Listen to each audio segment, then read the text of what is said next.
The escalating war between Israel and Hamas, U.S. Special Envoy Steve Witkoff meeting with Qatar's Prime Minister to discuss a new peace proposal to end the war. Now, this meeting comes on the heels of growing condemnation over Israel's plan for a military takeover of Gaza City, sparking mass protests overnight. ABC News foreign correspondent Marcus Moore joins us now with the latest. Marcus, did anything come out of this meeting between U.S. Special Envoy and the Qatari Prime Minister? Well, at this point, there's been no word that there's been a breakthrough, but it is potentially encouraging that there are talks that are happening. This could be encouraging to some, but in terms of what they were able to do or to achieve, which it remains to be seen. But I can tell you that the situation in Gaza remains dire. And you talked about the growing criticism and the calls for ceasefire. Just today, there was an emergency meeting of the UN Security Council that was happening today, and there has been strong condemnation there, Ike.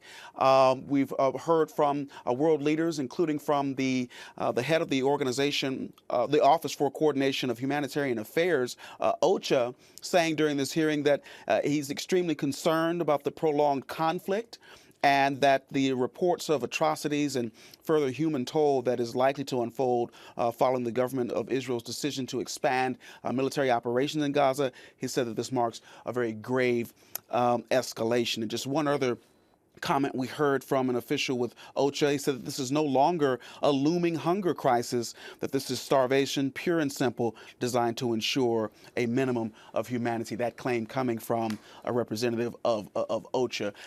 When you put it together, it gives you a sense of really the worldwide condemnation that is coming in response to Israel's plan to expand military operations. But we've heard also from the Prime Minister himself, who just held a news conference, and he said that there is no policy of starvation, despite some of the scenes that we've seen there. And Ike, he reiterated, he said that this plan is to protect Israel and to achieve their war goals, that they do not want to occupy Gaza. Now, Marcus, people took to the streets in various parts of the world overnight, participating in large protests over the war. So what more can you tell us about that? Yeah, Ike, these protests have happened in Tel Aviv, London, and Istanbul, just to name a few of the places. And this is where people have really been protesting over this war. At some of these protests, the calls have been for an immediate ceasefire and for the hostages to be released or returned to their families, both the living and the dead. All right, Marcus Moore, thank you for that update.